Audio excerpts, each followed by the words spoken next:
டேய் யார் கேட்றா சாப்பிட்டுட்டு இருக்கீங்க? ஏய் என்ன கூப்பிட்டு வந்து அசிங்கப்படுத்துறியா? ஃப்ரெண்ட்ஷிப்பை கேவலப்படுத்துறியா? நான் எங்கடா உங்களை கூப்பிட்டேன்? ஏய் இது இப்படி தான்டா எல்லா டைம் நம்மள அசிங்கப்படுத்திட்டே இருப்பா.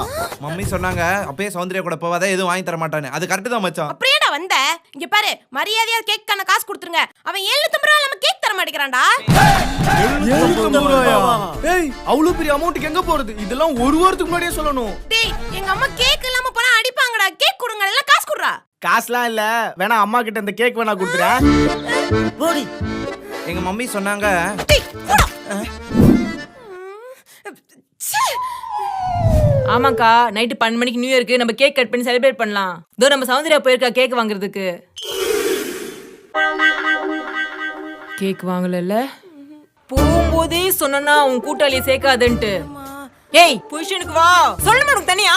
இருமா மாடு அப்படியே சொன்ன போ.